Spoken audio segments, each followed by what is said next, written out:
चलिए गाइस, आज हम स्टार्ट करते हैं एल्कीन्स। मैं हाइड्रोकार्बन के क्रैश कोर्स की एक सीरीज़ स्टार्ट किया है जिसमें हमने आपको एल्कीन का क्रैश कोर्स प्रोवाइड कर दिया है।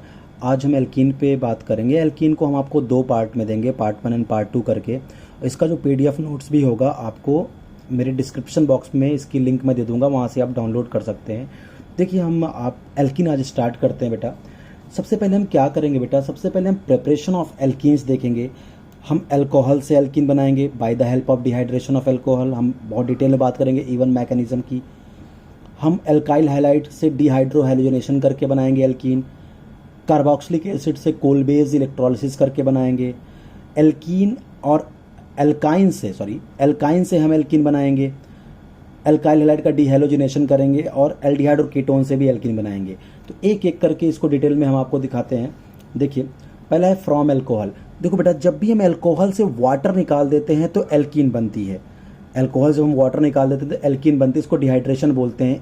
इसमें करना क्या होता है, देखिए, जैसे मान लीजिए ये मेरे पास एल्कोहल है, जिस कार्बन से फंक्शनल ग्रुप लगा है वो अल्फा कार्बन, उसके जस्ट वाला कार्बन है बीटा कार्बन।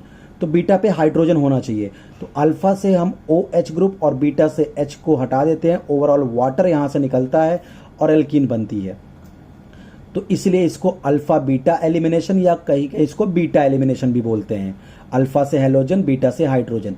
ये जो एलिमिनेशन होता है, डिहाइड्रेशन जो होता है अल्कोहल का, वो कंसंट्रेटेड या तो H2SO4 की प्रेजेंस में या H3PO4 की प्रेजेंस में या KHSO4 की प्रेजेंस में ये रिएजेंट डिहाइड्रेशन आपके करते हैं। और जो मैं मैकेनिज्म आज पढ़ा रहा हूं ना, वो इवन मैकेनिज्म पढ़ाऊंगा। डिहाइड्रेशन की भी दो मैकेनिज्म होंगी बेटा। Dehydration either bye E1 either bye E2। E1 के लिए ये रिएजेंट यूज करते हैं, concentrated H2SO4 H3PO4 KHSO4 eight साथ में हीटिंग इस्तेमाल करेंगे। ठीक है, तो E1 मैकेनिज्म से डिहाइड्रेशन होगा। यहां इंटरमीडिएट कार्बोकैटायन बनेगा, इसलिए रीअरेंजमेंट पॉसिबल होगा। E2 में आप देखोगे, हम अभी पिछले आगे पेज में मैं लिख दूंगा, E2 में भी हम अल्कोहल का डिहाइड्रेशन करेंगे आइदर बाय एल्यूमिना, P2O5 या POCl3। वहां पे कोई कार्बोकैटायन नहीं बनेगा, वहां डायरेक्ट बस अल्फा से OH, बीटा से आपको H हटाना होगा। हम देख लेंगे, पहले स्टार्ट करते हैं। हमने क्या लिया, ध्यान रखिए, इवन मैकेनिज्म। आप देख के ये तीन रिएजेंट देख के पहचान जाना कि डिहाइड्रेशन जो हो रहा है अल्कोहल का इवन मैकेनिज्म से होगा और यहाँ कार्बोकैटायन इंटरमीडिएट बनेगा। ठीक है, जिसमें रीअरेंजमेंट पॉसिबल है। हम आज डिटेल में बात करेंगे। देखिए, तो यहाँ पे हमने 95% H2SO4 लिया, हीटिंग लिया। हीटिंग क्यों जरूरी है बेटा, क्योंकि आपको बॉन्ड ब्रेक करना है। देखिए, 2 सिग्मा ब्रेक करना है और एक पाई बनाना है। तो सिग्मा एक स्ट्रांग बॉन्ड है, ब्रेक करने के लिए क्या करना है, आपको हीट देना पड़ेगा। इसीलिए जो डिहाइड्रेशन होता है ना बेटा, भाई सिग्मा ब्रेक करना है, पाई बनाना है। पाई एक वीक बॉन्ड है, सिग्मा एक स्ट्रांग बॉन्ड है। स्ट्रांग बॉन्ड को तोड़ना है, वीक बॉन्ड बनाना है, इसीलिए आपको क्या करनी पड़ेगी, हीट देनी पड़ेगी। इसीलिए जो डिहाइड्रेशन होता है वो हाई टेम्परेचर पे होता है, यानी एंडोथर्मिक प्रोसेस होता है। अल्फा से फंक्शनल ग्रुप निकलता है OH, बीटा से H, इसलिए अल्फा बीटा एलिमिनेशन या बीटा एलिमिनेशन भी यहाँ पे बोलते हैं। चलिए, अब अगर हम मैकेनिज्म दिखाएं तो देखिए, मेरे पास एथेनॉल है। ये जो H2SO4 अपना H+ देगा, ये कैटलिस्ट तरह काम करेगा। आपको पता है OH बहुत ही बेकार लिविंग ग्रुप है। ये जो H+ है, ये अनस्टेबल स्पीसीज है, इसके पास इलेक्ट्रॉन नहीं है। तो ये क्या करेगा, अल्कोहल के इस ऑक्सीजन पे अटैक मारेगा, क्योंकि यहीं से इसकी जो इलेक्ट्रॉन डेफिशिएंसी वो खत्म हो पाएगी। तो ये H+ जाके अल्कोहल के ऑक्सीजन पे अटैक मारा, तो क्या बन गया बेटा, H+ को तो 2 इलेक्ट्रॉन ऑक्सीजन ने दे दिया, इसका डुप्लेट कंप्लीट हो गया। बट ऑक्सीजन का एक लोन पेयर कम हो गया, क्योंकि ये दोनों इलेक्ट्रॉन H+ के पास चले गए, तो ऑक्सीजन पे आ गया पॉजिटिव चार्ज। इसको हम बोलते हैं प्रोटोनेटेड अल्कोहल या प्रोटोनेटेड एथनॉल बोल सकते हैं यहाँ पे। अब देखिए, ऑक्सीजन पे पॉजिटिव बर्दाश्त नहीं होता, क्योंकि बहुत इलेक्ट्रोनेगेटिव एटम है, उसको अपने सर पे नेगेटिव रखना ही पसंद है। तो तुरंत ये वाला जो सिग्मा बॉन्ड है बेटा, ये वाला जो सिग्मा बॉन्ड है, इसको अपनी तरफ पुल करेगा, जिससे यहां से देखिए H2O वाटर निकल जाएगा एज अ लिविंग ग्रुप और CH2 पे आ जाएगा प्लस चार्ज। तो ये बन गया कार्बोकैटायन। इसीलिए बोला था कि जब भी हम डिहाइड्रेशन करते हैं इन तीनों रिएजेंट की प्रेजेंस में, तो क्या होता है, इंटरमीडिएट क्या बनता है, कार्बोकैटायन। अब ये कार्बोकैटायन जितना स्टेबल होगा, अल्कोहल की रिएक्टिविटी डिहाइड्रेशन में उतनी ज्यादा होगी। तो अगर मैं यहाँ टर्शरी अल्कोहल लूंगा तो 3 डिग्री कार्बोकैटायन बनेगा, सेकेंडरी अल्कोहल लूंगा तो 2 डिग्री कार्बोकैटायन बनेगा, प्राइमरी अल्कोहल लूंगा तो 1 डिग्री कार्बोकैटायन बनेगा। इसलिए टर्शरी अल्कोहल बहुत फास्ट डिहाइड्रेशन में जाता है थ्रू इवन मैकेनिज्म। फिर सेकेंडरी अल्कोहल, फिर प्राइमरी अल्कोहल। ध्यान रखेंगे इस बात को। अब इस कार्बोकैटायन को कौन मिल जाएगा बेटा?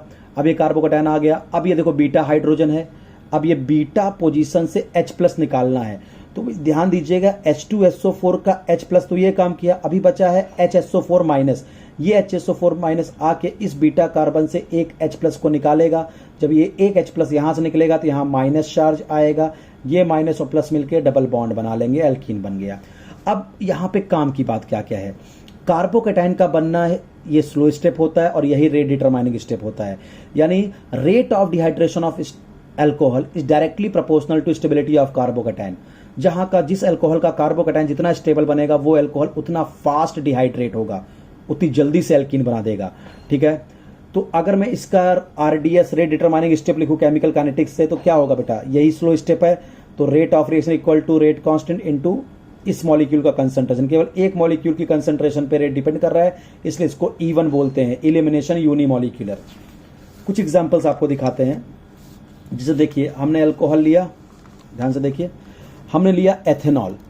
अब आपको पता है ये कार्बन अल्फा, ये बीटा, तो आपको टेंशन की जरूरत नहीं। 95% H2SO4 और ये 1 डिग्री अल्कोहल है। और देखिए हाई टेम्परेचर लिया, अल्फा से फंक्शनल ग्रुप, बीटा से हाइड्रोजन, और आपका बन के तैयार हो गया एल्कीन डिहाइड्रेशन से। अब देखिए हमने 3 डिग्री अल्कोहल लिया। बहुत मजे की बात देखिएगा, 3 डिग्री अल्कोहल के साथ ये 1 डिग्री था, तो देखिए आपको 95% H2SO4 लगा और 440 केल्विन टेम्परेचर। जब हमने 3 डिग्री अल्कोहल लिया, देखिए 30% H2SO4, हमें H2SO4 की स्ट्रेंथ भी कम कर दी, क्योंकि 3 डिग्री अल्कोहल खुद ही बहुत ज्यादा रिएक्टिव है। क्योंकि यहां से जब OH- हटेगा तो यहां 3 डिग्री कार्बोकैटायन बनेगा जो काफी स्टेबल है। और देखो टेम्परेचर भी 440 से थोड़ा सा कम लगा। तो जितना ज्यादा अल्कोहल बेटा स्टेबल कार्बोकैटायन बना सकता है, वहां पे इसकी स्ट्रेंथ उतनी कम होती चली जाएगी। देखो 1 डिग्री में 95% H2SO4 लिया, लेकिन 3 डिग्री अल्कोहल आते ही मैंने 30% ले लिया, यानी अल्कोहल की स्ट्रेंथ भी कम हो गई, क्योंकि 3 degree alcohol itself very reactive होगा। क्योंकि यहाँ से OH निकलने के बाद 3 डिग्री कार्बोकैटायन बनेगा जो काफी स्टेबल होगा। यहाँ से इसको निकालूंगा तो 1 डिग्री कार्बोकैटायन बनेगा जो बहुत ही कम स्टेबल होगा। तो यहाँ पे देखिए क्या हो गया, अल्फा। अब इसको भी ऐसा मानिए, ये अल्फा कार्बन और ये तीनों CH3, ये CH3, ये CH3, ये तीनों बीटा है। तो जहां से आपका मन करे वहां से आप एक हाइड्रोजन हटा दीजिए बीटा से, आइसोब्यूटाइलिन बन गया। अब यहाँ पे एक आता है सेडजॉफ और हॉफमैन रूल। क्या होता है बेटा? कभी कभी क्या होता है, ऐसा अल्कोहल देंगे वहां पे आपको 2 तरह के बीटा कार्बन दिखेंगे। एक बीटा कार्बन पे हाइड्रोजन ज्यादा होगा, एक बीटा कार्बन पे हाइड्रोजन कम होगा। तो अगर मैं जिस बीटा कार्बन पे हाइड्रोजन कम है वहां से हाइड्रोजन हटाऊंगा, H+ हटाऊंगा, तो उससे जो एल्कीन बनेगी उसको सेडजॉफ प्रोडक्ट बनेंगे बोलेंगे। और जहां जिस बीटा कार्बन पे हाइड्रोजन ज्यादा है वहां से H+ हटाऊंगा तो वहां से जो एल्कीन बनेगी उसको हॉफमैन प्रोडक्ट बोलेंगे। जिसे एग्जाम्पल समझते हैं। देखिए ये एग्जाम्पल मेरे पास है, ये देखो फंक्शनल ग्रुप से जुड़ा हुआ कार्बन अल्फा। अब अल्फा से जो कार्बन डायरेक्ट जुड़ा है वो बीटा, तो ये भी बीटा और ये CH वाला कार्बन भी बीटा। अब देखो 2 बीटा कार्बन हो गए, इस बीटा कार्बन पे 3 हाइड्रोजन, इस बीटा कार्बन पे 1 हाइड्रोजन। तो जब मैं क्या करूंगा, अल्फा से तो OH हटा दूंगा, अब बीटा से H हटाना है। तो देखिए इस बीटा कार्बन पे हाइड्रोजन कम है, तो अगर मैं यहां से हाइड्रोजन हटाऊंगा तो यहां डबल बॉन्ड आएगा, तो देखिए ये वाला प्रोडक्ट बनेगा सेडजॉफ प्रोडक्ट। देखिए मैंने यहां से OH यहां से H, तो ये डबल बॉन्ड आया सेडजॉफ प्रोडक्ट। और अगर मैं इस बीटा से H+ हटाऊं तो यहां डबल बॉन्ड आएगा, ये देखिए ये वाला प्रोडक्ट बनेगा, तो हॉफमैन प्रोडक्ट। सेडजॉफ प्रोडक्ट बेटा मेजर प्रोडक्ट होता है E1 का, E2 का भी सेडजॉफ ही मेजर होता है। तो ये मेजर क्यों होता है? क्योंकि आपको पता है वो एल्कीन स्टेबल होती है जो हाईली सब्सटीट्यूटेड एल्कीन स्टेबल होती है। ठीक है, एल्कीन की स्टेबिलिटी हम देखते हैं अल्फा हाइड्रोजन से, हाइपर कंजुगेशन से। तो आपको पता है कि बहुत ध्यान से देखिए आप, ये ठहरा डबल बॉन्ड वाला कार्बन, कैसे पता करेंगे कितने हाइपर कॉन्जुगेटिंग स्ट्रक्चर बनेंगे? ये ठहरा डबल बॉन्ड वाला कार्बन। आप देखो डबल बॉन्डेड कार्बन से कितने कार्बन डायरेक्ट अटैच है। देखिए एक ये डायरेक्ट अटैच है, एक ये डबल बॉन्डेड कार्बन से डायरेक्ट अटैच है, और एक आपका ये अटैच है। तो आप देखो कितने हाइड्रोजन हो गए, डबल बॉन्डेड कार्बन से डायरेक्ट कार्बन 3 अटैच है, उसमें 3 3 6 3 9, यानी यहां 9 अल्फा हाइड्रोजन है, यानी ये 9 हाइपर कॉन्जुगेटिंग स्ट्रक्चर बनाएगी एल्कीन। और कोई भी एल्कीन जितने हाइपर कॉन्जुगेटिंग स्ट्रक्चर बना सकती है उतनी स्टेबल एल्कीन होती है। अब चलो हॉफमैन वाला देखो, ये ठहरा डबल बॉन्ड वाला कार्बन, ये ठहरा डबल बॉन्ड वाला कार्बन। तो इस डबल बॉन्ड वाले कार्बन से डायरेक्ट अटैच केवल ये वाला कार्बन है, केवल ये वाला कार्बन। इसमें केवल एक ही हाइड्रोजन दिख रहा है, तो यहाँ पे 1 alpha hydrogen, 1 hyper conjugating structure बनेगा। तो ज्यादा हाइपर कॉन्जुगेटिंग स्ट्रक्चर कहां बन रहे हैं? यहाँ पे, इसलिए सेडजॉफ प्रोडक्ट ज्यादा स्टेबल प्रोडक्ट होता है और मेजर प्रोडक्ट होता है।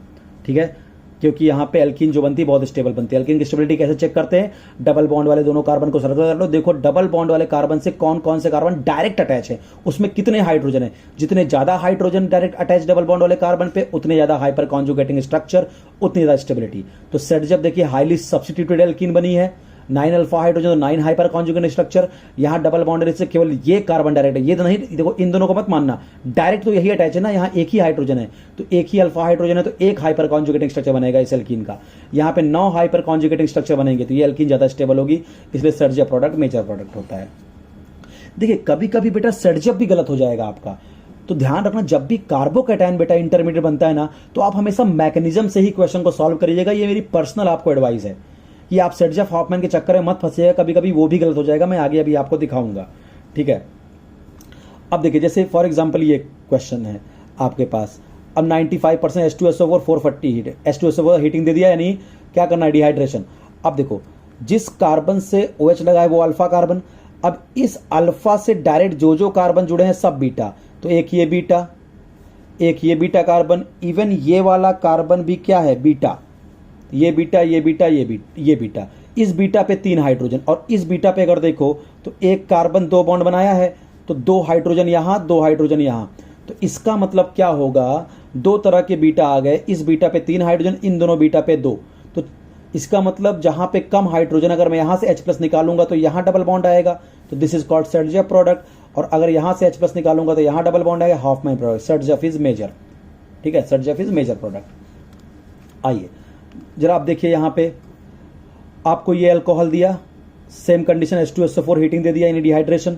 तो अब देखो डायरेक्ट भी करते हैं, मैकेनिज्म से करते हैं, बट आप ध्यान रखना, आप मोस्टली मेरी एडवाइस है आप मैकेनिज्म से ही जाना, आपका आंसर कभी गलत नहीं होगा। देखिए अल्फा, जिस कार्बन पे OH लगा अल्फा, तो अल्फा से लगा बीटा, और ये बीटा यानी यहाँ CH3 है, तो तीन आपके पास हाइड्रोजन है, इस बीटा पे देखो 1 2 3 कार्बन ने 3 बॉन्ड बनाया, यानी केवल यहाँ पे एक हाइड्रोजन छुपा हुआ है, बस यहाँ पे एक हाइड्रोजन है, और यहाँ पे 3 हाइड्रोजन, यानी अगर मैं अल्फा से OH लगाऊं, यहाँ पे बीटा पे कम हाइड्रोजन है, तो यहाँ से H+ लगाऊं तो यहाँ डबल बॉन्ड आएगा, यहाँ डबल बॉन्ड आएगा, तो ये प्रोडक्ट बनेगा, दैट इज कॉल्ड सर्जप प्रोडक्ट, और इस बीटा से H+ हटाऊंगा तो यहाँ डबल बॉन्ड आएगा, इसको बोलेंगे हॉफमैन।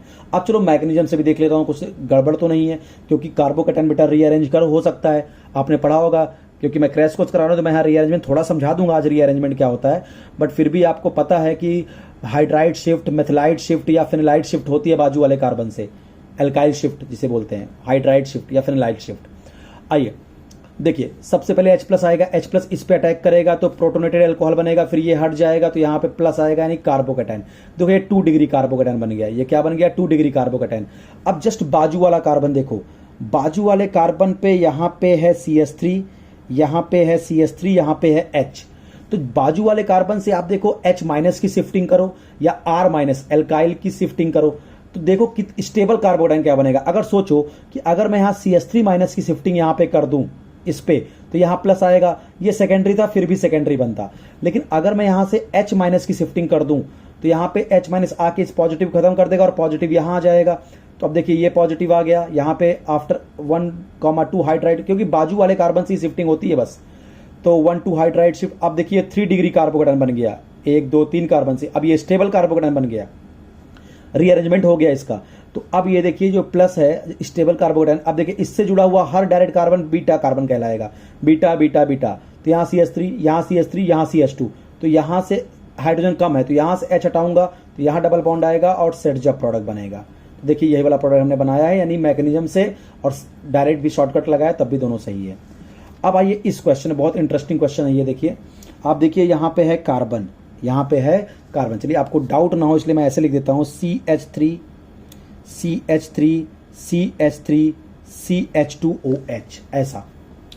अब देखो अगर आप शॉर्टकट लगाओगे तो फंक्शनल ग्रुप जुड़ा कार्बन अल्फा और अल्फा से जुड़ा कार्बन बीटा, आप देखोगे तो यहाँ पे बीटा पे कोई हाइड्रोजन ही नहीं है, तो आप टिक करके आ जाओगे, एलिमिनेशन ही नहीं होगा, क्योंकि अल्फा से OH बीटा से हाइड्रोजन, तो यहाँ अल्फा से तो OH हटाया, बीटा कार्बन पे कोई भी हाइड्रोजन ही नहीं है, तो आपको लगेगा कि यार ये तो कुछ नहीं होने वाला है, यहाँ पे डिहाइड्रेशन होगा ही नहीं। बट आप मैकेनिज्म जाइए, H+ का अटैक OH पे कराइए, OH2+ बनाइए, इसको निकाल दीजिए, कार्बोकैटायन बना दीजिए। देखिए हमने कार्बोकैटायन बना दिया।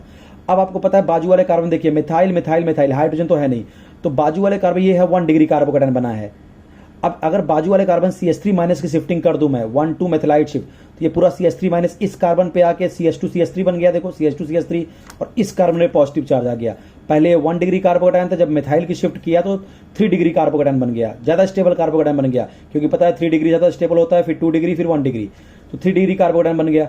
अब क्या होगा, अब जो रीअरेंज्ड कार्बोकैटायन है उससे लगा हुआ हर carbon beta beta beta beta, तो देखिए यहाँ CH3, यहाँ CH3, यहाँ CH2, इसका मतलब यहाँ हाइड्रोजन कम है, यहाँ से अगर हाइड्रोजन हटाऊंगा तो यहाँ डबल बॉन्ड लगाऊंगा, ये बनेगा अपना सेटजेफ, और इन दोनों से अगर हाइड्रोजन हटाऊंगा तो यहाँ डबल बॉन्ड लगाऊंगा, हाफमैन।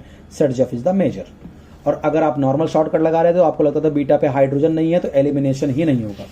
अब थोड़ा सा मैं कार्बोकैटायन के रीअरेंजमेंट के बारे में आपसे बात कर लेता हूं, मतलब मेरा फोकस होगा कि आपको कार्बोकैटायन के रीअरेंजमेंट को समझाना। देखिए सबसे पहले देखिए, मैं अब कार्बोकैटायन ले रहा हूं, अब और कुछ नहीं जाएगा, रीअरेंजमेंट कैसे होता है। देखिए ये बेंजीन रिंग है, सॉरी ये साइक्लोहेक्सेन है, यहाँ पे पॉजिटिव चार्ज है, यहाँ एक CH3 ग्रुप लगा है और एक CH2 CH3 ग्रुप लगा है। अच्छे से देखिए, ठीक है, बहुत ध्यान से देखिए, यहाँ पॉजिटिव चार्ज है। अच्छा यहाँ पॉजिटिव चार्ज देखो, ये कार्बन जो है, इधर एक कार्बन ऊपर एक कार्बन, ये सेकेंडरी कार्बोकैटायन है। जस्ट अगले कार्बन मिथाइल है, एथाइल है। तो अब आप देखना है कि कौन स्टेबल शिफ्टिंग होगी यहाँ पे। तो देखो हम दोनों शिफ्टिंग करा रहे हैं। पहला 1,2 इथाइल शिफ्ट, ये पूरे इथाइल को उठा के मैं इस कार्बन पे लाऊंगा जहां पॉजिटिव है, जहां पे पॉजिटिव है। तो क्या होगा, पॉजिटिव चार्ज यहां पहुंच जाएगा। तो देखिए इथाइल यहां पे लग गया, देखिए इथाइल, और पॉजिटिव यहां चला गया। तो आप देखिए जब हमने इथाइल शिफ्टिंग कर दिया तो ये 2 डिग्री था, अब देखिए ये कार्बोकैटायन 1 कार्बन 2 कार्बन 3 डिग्री बन गया, स्टेबल बन गया। अब जरा अल्फा हाइड्रोजन गिन लो भाई, कार्बोकैटायन में भी जितने ज्यादा अल्फा हाइड्रोजन होंगे उतने ज्यादा हाइपर कॉन्जुगेटिंग स्ट्रक्चर होंगे। ये थोड़ा सा हाइपर कॉन्जुगेशन वगैरह आपको आना चाहिए, और मैं क्रैश कोर्स ले रहा हूं, आप नीट और जेई के एस्पायरेंट हो तो आपको इतना तो पता ही होगा। तो ये हुआ प्लस चार्ज आ गया टर्सरी कार्बोकैटायन। अब देखो इस कार्बोकैटायन से एक ये CH3 ग्रुप जुड़ा है, एक यहां पे बहुत ध्यान से देखो तो CH2 है, और यहां पे अगर देखो तो एक हाइड्रोजन आपको यहां पे भी दिखेगा। तो देखो, तो इस पॉजिटिव से 3 पॉजिटिव कार्बोकैटायन से देखिए 3 हाइड्रोजन, ये 2 हाइड्रोजन, ये एक, ये टोटल 3 2 5 1 6 अल्फा हाइड्रोजन। तो 6 हाइपर कॉन्जुगेटिंग स्ट्रक्चर ये कार्बोकैटायन बनाएगा। आपको पता है कार्बोकैटायन, फ्री रेडिकल और एल्कीन की स्टेबिलिटी हम हाइपर कॉन्जुगेशन से बताते हैं, जितने ज्यादा हाइपर कॉन्जुगेटिंग स्ट्रक्चर उतनी ज्यादा स्टेबिलिटी। तो कार्बोकैटायन से जो कार्बन डायरेक्ट अटैच है, देखो उसमें कितने हाइड्रोजन है, 3 2 5 1 6 हाइपर कॉन्जुगेटिंग स्ट्रक्चर।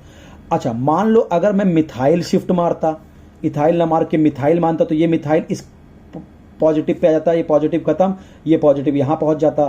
तो अब देखो तब भी 3 डिग्री कार्बोकैटायन ही बना है, अभी भी 3 डिग्री कार्बोकैटायन बना है। बट अब जरा गिनो, ये कार्बन डायरेक्ट है, ये कार्बन डायरेक्ट है पॉजिटिव से, ये कार्बन डायरेक्ट है पॉजिटिव से।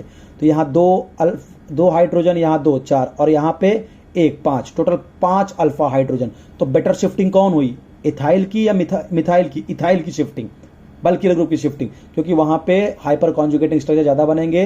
तो आपका रीअरेंजमेंट ये सही है, ये रॉन्ग है।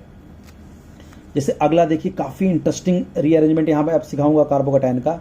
देखिए यहां पे क्या स्वास्तिक बना था, कुछ ऐसा देखिए, बहुत ध्यान समझिए, और यहां पे प्लस चार्ज दिया है, यहां पे प्लस चार्ज दिया है। तो आपको पता है यहां CH2 होगा, यहां CH2 प्लस होगा। ये बेटा 1 डिग्री कार्बोकैटायन है। अब बाजू वाले कार्बन से शिफ्टिंग होता है, तो अब देखो ये CH2 प्लस है, तो बाजू वाला कार्बन यही है। तो यहां पे क्या है 1 2, यानी यहां पे क्या है आपके पास 2 हाइड्रोजन है, 1 2, तो यहां पे 2 हाइड्रोजन है आपके पास। बहुत ध्यान से देखिए, तो इससे हाइड्राइड शिफ्टिंग ही हो सकती है।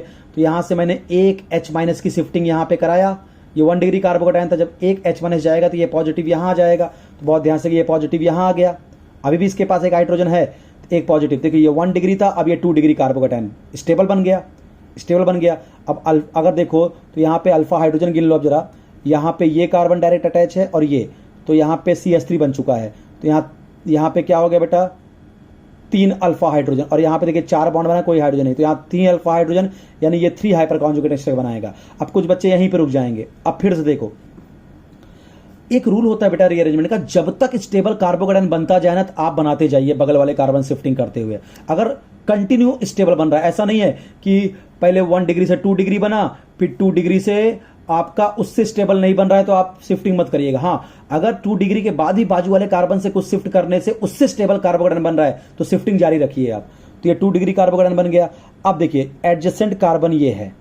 अब इस कार्बन पे देखिए 2 डिग्री है, यहाँ पे 3 अल्फा हाइड्रोजन है, 3 हाइपर कॉन्जुगेटिंग स्ट्रक्चर, यहाँ पे 3 हाइपर कॉन्जुगेटिंग स्ट्रक्चर ये कार्बोकेटायन बनाएगा। हाँ, अब देखिए ये बाजू वाला कार्बन, अब देखो 1 2 3 4, तो यानी इस पे बेटा कोई हाइड्रोजन तो है नहीं, तो हाइड्राइड शिफ्ट तो नहीं हो सकता।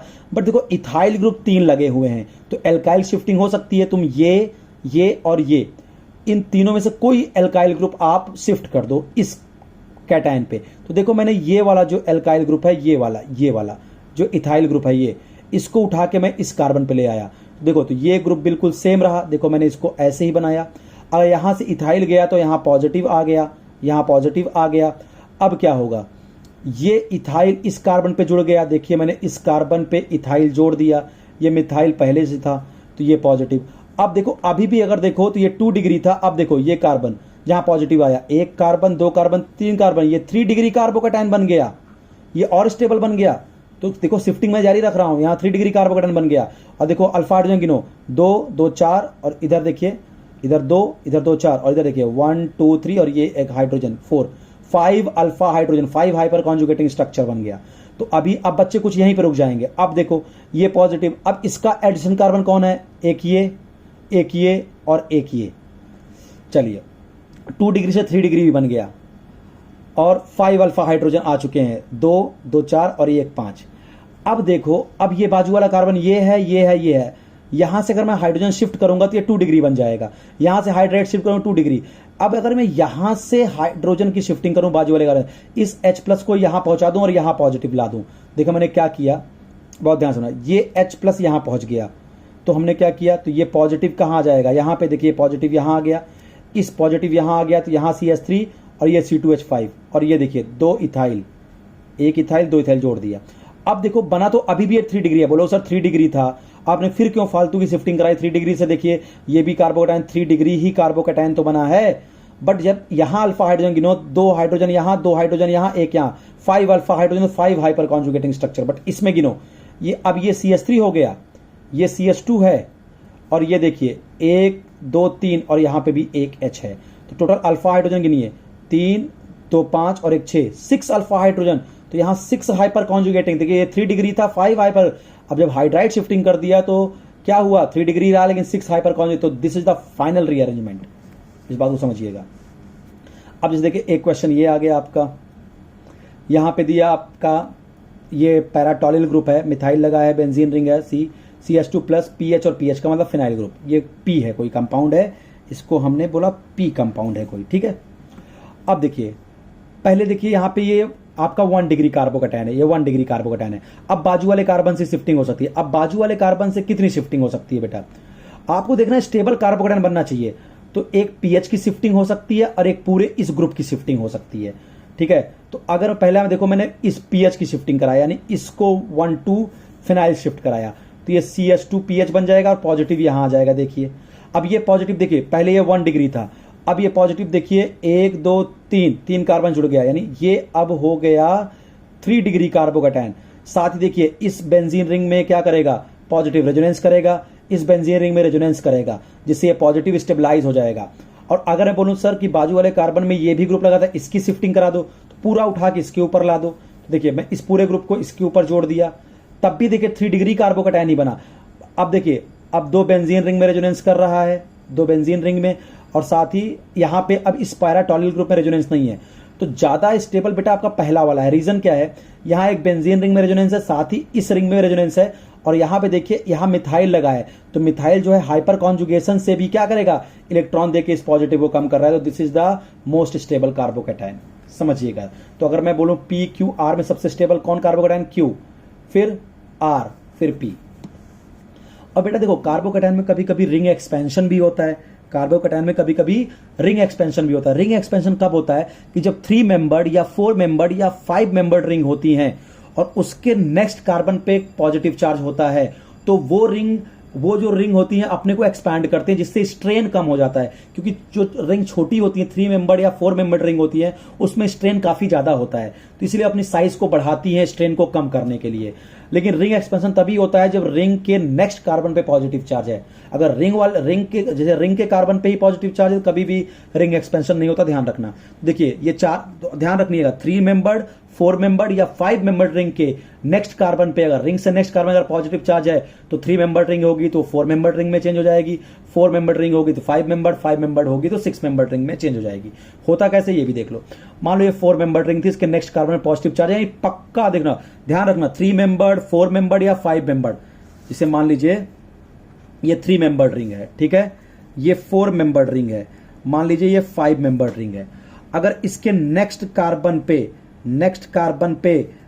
कार्बन पे पॉजिटिव चार्ज है तो समझ लीजिए रिंग एक्सपेंशन होगा और एक एक साइज रिंग की बढ़ जाएगी। 3 मेंबर्ड 4 मेंबर्ड कार्बोकेटायन बना लेगा, 4 मेंबर्ड 5 मेंबर्ड, क्योंकि जब रिंग का साइज बढ़ेगा तो स्ट्रेन कम हो जाता है बेटा। तो 3, 4 और 5 मेंबर्ड ही रिंग एक्सपेंशन में जाते हैं, ध्यान रखिएगा बस। तो देखिए 4 मेंबर्ड, उसके नेक्स्ट कार्बन में पॉजिटिव चार्ज यानी एक्सपेंशन होगा क्या बेटा, देखो ये जो सिग्मा इलेक्ट्रॉन है, ये जो 2 इलेक्ट्रॉन है ना, ये इलेक्ट्रॉन इस वाले कार्बन पे जिसमें पॉजिटिव चार्ज है ना, ये 2 इलेक्ट्रॉन इसके साथ जाके अटैच होके बॉन्ड बना देंगे। तो हुआ क्या, देखो ये मैंने ऐसे ही रखा, बहुत ध्यान समझना इसको, ये ऐसे ही रखा, ये मैंने बॉन्ड देखिए मैंने ऐसे ही रखा, ये ऐसे ही रखा, ये ऐसे, ये जो 2 इलेक्ट्रॉन है ये इस वाले कार्बन के साथ जहां पॉजिटिव चार्ज साथ जाके बॉन्ड बना लेंगे। देखिए मैंने जोड़ दिया, पॉजिटिव यहां कर दिया। तो अब देखिए पहले 4 मेंबर थी, अब 1 2 3 4 5 मेंबर रिंग बन गई, 5 मेंबर रिंग बना दिया कार्बोकेटायन। रिंग एक्सपेंशन भी होता है। अब देखिए मैंने 5 मेंबर रिंग ली, नेक्स्ट कार्बन में पॉजिटिव, रिंग एक्सपेंशन होगा। ये वाले जो दोनों इलेक्ट्रॉन हैं, ये वाले जो दोनों इलेक्ट्रॉन हैं, ये जाके इस वाले कार्बन जहां पॉजिटिव चार्ज है उसके साथ बॉन्ड बना लेंगे। तो 5 मेंबर रिंग 6 मेंबर रिंग में चेंज हो गई। तो आपको रिंग एक्सपेंशन समझ में आ गया कब होता है, 3 मेंबर 4 मेंबर या 5 मेंबर रिंग के नेक्स्ट कार्बन पे जब पॉजिटिव होता है कार्बोकेटायन, तभी रिंग का एक्सपेंशन होता है। रिंग एक्सपेंशन से एंगल स्ट्रेन कम हो जाता है, स्टेबिलिटी मिलती है। देखो बेटा कभी कभी रिंग कंप्रेशन भी होता है। रिंग कंप्रेशन कब होता है बेटा, जब 4 मेंबर्ड रिंग पे ही पॉजिटिव चार्ज होता है। जैसे आगे 4 मेंबर रिंग है, उसी पे देखो पॉजिटिव चार्ज है, तो क्या है बेटा ये कंप्रेस कर जाती है। देखो 3 मेंबर रिंग बन गई और ये कार्बोकेटायन बन गए, इसको बोलते हैं साइक्लोप्रोपाइल मिथाइल कार्बोकेटायन, इसको सीपीएम कार्बोकेटायन बोलते हैं। और ये बेटा ये आपका बेंजाइलिक कार्बोकेटायन से भी ज्यादा स्टेबल होता है। टर्सरी ब्यूटाइल नहीं, मैं बोलूं मोस्ट स्टेबल कार्बोकेटायन है ये सीपीएम कार्बोकेटायन, क्योंकि यहाँ पे डांसिंग रेजोनेंस होता है। तो ये कार्बोकेटायन बनता है, इसलिए रिंग का कंप्रेशन होता है। जब 4 मेंबर्ड के रिंग पे ही पॉजिटिव चार्ज हो तो ये वाला कार्बोकेटायन बन जाता है। अब चलिए डिहाइड्रेशन के कुछ क्वेश्चन कर ले। मैंने आपको बहुत डिटेल में समझा दिया कार्बोकेटायन मैकेनिज्म। अब देखिए डिहाइड्रेशन कुछ क्वेश्चन कर लेते हैं फटाफट। आपको ये दिया, मैं मैकेनिज्म से बार बार क्वेश्चन करूंगा, ठीक है। H2SO4 हीट, ठीक है। E1 मैकेनिज्म, H+ अटैक मारा। देखो तुमको शॉर्टकट बताऊं, जब भी तुमको एंट्रेंस में बैठो ना, H2SO4 हीट दे दिया OH, तो जहां OH लगा है ना बेटा उसको हटा के वहां पहले पॉजिटिव बना लो। देखिए यहां OH हटा था, यहां हटा के पॉजिटिव बना लिया। फिर चेक कर लो क्या आजू बाजू वाले कार्बन से हाइड्राइड, एल्कलाइड, मिथाइल या फिर फिनाइल शिफ्ट करने पे क्या कोई हायर स्टेबल कार्बोकेटायन बन रहा है क्या। तो अब देखो ये 2 डिग्री कार्बोकेटायन बन रहा है। अब आपको पता बाजू वाले कार्बन पे हाइड्रोजन है, अगर मैं शिफ्ट भी करा दूंगा तो 2 डिग्री ही कार्बोकेटायन बनेगा, तो कोई शिफ्टिंग का मतलब नहीं है। तो अब देखो ये बीटा कार्बन, ये बीटा, इस बीटा पे लगा है CH3 और यहां पे देखिए CH2, तो इस बीटा पे हाइड्रोजन कम है, तो यहां से H+ हटाऊंगा, यहां डबल बॉन्ड लगाऊंगा सेटजफ, और जहां बीटा पे हाइड्रोजन ज्यादा है वहां से डबल बॉन्ड लगाता हूं हॉफमैन, तो हॉफमैन माइनर, सेटजफ मेजर। और आप बहुत ध्यान से देखो ये सिस एल्कीन बनी है। अब यहां पे 2 फॉर्म एग्जिस्ट करेंगे, ये ट्रांस, ये हो गया ट्रांस एल्कीन, ये हो गया सिस एल्कीन। तो टोटल प्रोडक्ट कितने मिल गए, 3, सिस एल्कीन, ट्रांस एल्कीन और हॉफमैन वाला प्रोडक्ट। अगला देखिए आप, ये डिहाइड्रेशन कराने ले दिया, मैं मैकेनिज्म में जाऊंगा। फटाक से H2SO4 हीट देखा है, डिहाइड्रेशन है, E1 मैकेनिज्म, कार्बोकेटायन बनेगा। बस OH को फटाक से हटाओ, वहां पॉजिटिव लगाओ। देखो हमने पॉजिटिव लगा दिया। अब बाजू वाले कार्बन देखो, ये 2 डिग्री कार्बन बनाया है। बाजू वाले कार्बन पे क्या क्या है, बाजू वाले कार्बन पे इधर देखिए हाइड्रोजन और यहां पे CH3, और इधर वाला भी कार्बन पे क्या है, 2 हाइड्रोजन है। तो अगर देखो मैं इस वाले कार्बन से हाइड्राइड शिफ्ट मारूंगा तो पॉजिटिव यहां आएगा। अभी भी ये पॉजिटिव 2 कार्बन जुड़ा है, अगर यहां पॉजिटिव आएगा तब भी ये 2 कार्बन सेकेंडरी कार्बोकेटायन नहीं बनेगा। लेकिन अगर मैं इस वाले हाइड्रोजन की शिफ्टिंग यहां पे मार दूं तो ये पॉजिटिव यहां पहुंचेगा और ये पॉजिटिव 1 2 और इधर वाले कार्बन 3 कार्बन जुड़ के टर्सरी कार्बोकेटायन बना देगा जो स्टेबल होगा। तो मैंने यहां से हाइड्राइड शिफ्ट मार के टर्सरी कार्बोकेटायन बना दिया। फिर अब देखो स्टेबल कार्बोकेटायन बन गया रीअरेंजमेंट में। तो अब ये बीटा, ये बीटा, ये बीटा, यहां भी 2 हाइड्रोजन, यहां भी 2 हाइड्रोजन, यहां 3 हाइड्रोजन। तो चाहे यहां से हटाओ चाहे यहां से हटाओ, बनेगा आपका क्या, सेटजफ। यहां से हटाओगे तो हॉफमैन प्रोडक्ट, ठीक है। तो तो ये हो गया पूरी इवन मैकेनिज्म। इवन मैकेनिज्म पहचानने का तरीका अल्कोहल दिया जाएगा, साथ में अगर आपको H2SO4, KHSO4, H3PO4 हीटिंग दिया है तो इवन कराएंगे, कार्बोकैटायन बनाएंगे। अगर मान लो उसी अल्कोहल के सामने बेटा एल्यूमिना लिखा है, P2O5 लिखा है या POCl3 pyridine, तो आपको कोई रीअरेंजमेंट नहीं कराना है, अल्फा से OH और बीटा से H हटा देना है बस। और इसको हम बोलते हैं E2 मैकेनिज्म। E2 मैकेनिज्म, यहां कोई कार्बोकैटायन नहीं बनेगा, एक स्टेप की रिएक्शन होगी और एल्कीन यहां भी बनेगी, बट यहां पे आपको रीअरेंजमेंट कार्बोकैटायन नहीं बनेगा E2 में, और सेटजफ ही मेजर यहां पे भी होगा। अब हम एल्काइल हैलाइड से बनाना सीखते हैं क्या, एल्कीन। तो इसके लिए देखिए बाई डीहाइड्रोहैलोजिनेशन, एल्काइल हैलाइड से हाइड्रोजन और हैलोजन दोनों को निकालेंगे, इसको भी एलिमिनेशन बोलते हैं। तो यहां पे भी हम देखिए इसको निकालने के लिए क्या करते हैं, मान लो एल्काइल हैलाइड है, देखिए यहां पे हैलोजन, यहां से हाइड्रोजन, हम लेते हैं कोई भी strong base like alcoholic KOH, alcoholic NaOH या NaNH2, ध्यान रखिएगा। इसको भी बोलते हैं E2 मैकेनिज्म, एलिमिनेशन की E2 मैकेनिज्म। यहां पे हम स्ट्रॉन्ग बेस लेते हैं एल्काइल हैलाइड के लिए, कौन कौन सा, alcoholic KOH, alcoholic NaOH, NaNH2, ये स्ट्रॉन्ग बेस लिया जाता है, जिससे हम अल्फा से हैलोजन, बीटा से हाइड्रोजन निकाल देते हैं, डीहाइड्रोहैलोजिनेशन और एल्कीन बनाते हैं। ये भी एलिमिनेशन रिएक्शन है, डीहाइड्रोहैलोजिनेशन। यहां पे स्ट्रॉन्ग बेस की प्रेजेंस में करते हैं, और यहां पे कोई कार्बोकैटायन E2 मैकेनिज्म में नहीं बनता। और यही अल्काइल हैलाइड को अगर मैं वीक बेस की प्रेजेंस में इसका एलिमिनेशन कराऊंगा तो कार्बोकैटायन बन जाएगा, वो बाद में देख लेंगे। तो बेसिकली हम E2 मैकेनिज्म समझा रहे हैं, जहां स्ट्रॉन्ग बेस आएगा, और यही तीन आपको मिलने वाले हैं, देख लीजिए आप। तो आपको यहां पे टेंशन नहीं होगी, बस आपको अल्फा से हैलोजन, बीटा से हाइड्रोजन निकाल देना है, डबल बॉन्ड प्लेस कर देना है। अगर दो तरह के बीटा दिखे तो सेटजफ वाले को मेजर और हाफमैन को माइनर बनाना है, इन तीनों बेस की प्रेजेंस में।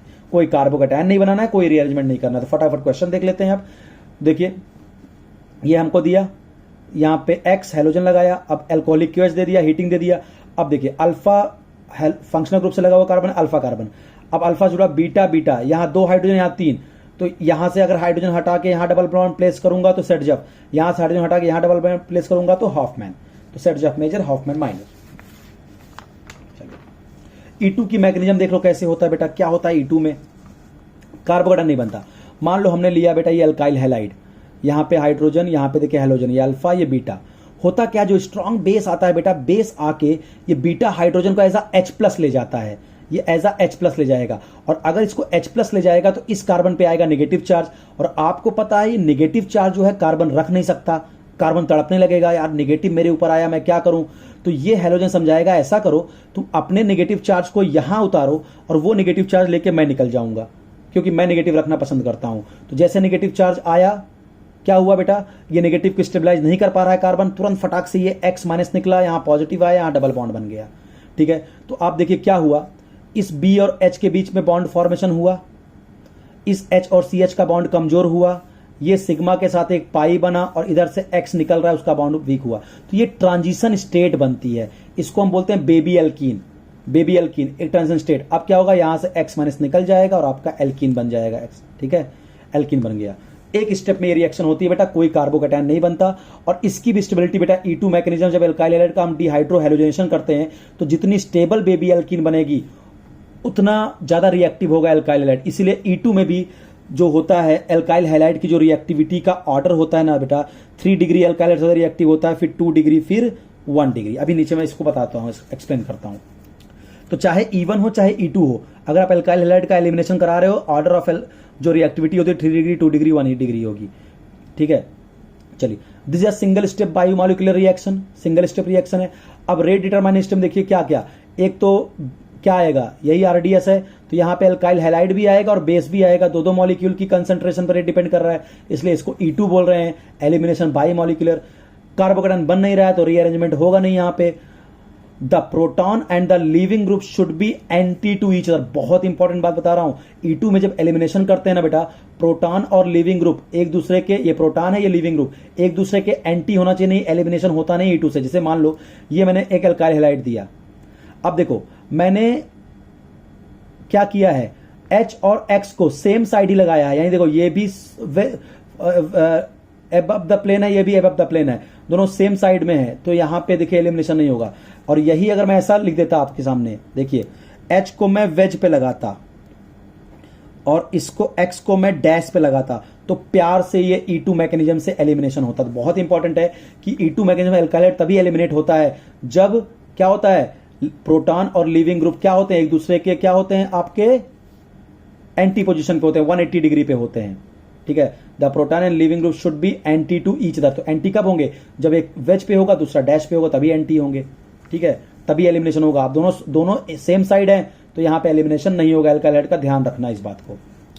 अब आता है कि मान लो कि मेरे पास एल्काइल आयोडाइड है, एल्काइल ब्रोमाइड है, एल्काइल क्लोराइड है या एल्काइल फ्लोराइड है, तो कौन ज्यादा तेज रिएक्शन करेगा। अच्छा एक बात बताओ बेटा, कार्बन हाइड्रोजन का बॉन्ड तो ब्रेक होना ही होना है एलिमिनेशन में। तो कार्बन हाइड्रोजन का बॉन्ड ब्रेक आसानी से कहां होगा, आयोडाइड के केस में, क्योंकि बॉन्ड लेंथ ज्यादा होगी, इसलिए एल्काइल आयोडाइड फास्ट एलिमिनेशन देगा, फिर एल्काइल ब्रोमाइड, फिर एल्काइल क्लोराइड। दूसरा, अगर मैं 3 degree 2 degree 1 degree alkyl hydride ले लूं और बोले E2 मेरी एक्टिविटी बताओ, तो बेटा जो जितना स्टेबल एल्कीन बनाएगा बेबी एल्कीन वो उतना ज्यादा रिएक्टिव होगा। तो देखो मैंने 3 डिग्री आयोडाइड ले लिया, 2 डिग्री और 1 डिग्री। अब देखो अगर मैं अल्फा, यहां तो कोई कार्बन बनना नहीं, अल्फा और ये बीटा, अल्फा से हाइड्रोजन बीटा से हाइड्रोजन एल्कीन बन गई। 2 डिग्री कर लेंगे तो ये अल्फा ये बीटा, अल्फा से हाइड्रोजन बीटा से हाइड्रोजन ये एल्कीन बन गई। 1 डिग्री लिया, ये अल्फा ये बीटा। तो कौन सी एल्कीन ज्यादा स्टेबल होती है, मोर सब्स्टिट्यूटेड, तो ये एल्कीन ज्यादा स्टेबल है, इसलिए 3 डिग्री एल्काइल हैलाइड E2 में ज्यादा रिएक्टिव होता है। ध्यान रखेंगे इस बात को। कभी कभी क्या होता है बेटा, देखो दो तरह के जब हाइड्रोजन आते हैं तो हमेशा देखो सेडजफ ही मेजर बनता है। बट एक केस याद रखना E2 में, E2 किसकी प्रेजेंस में होता है, स्ट्रॉन्ग बेस की प्रेजेंस में, एल्कोहलिक KOH, एल्कोहलिक NaOH और NaNH2। ये अगर एल्काइल हैलाइड के सामने लिखे हैं E2 मैकेनिज्म होगा और मेजर प्रोडक्ट सेडजफ बनेगा।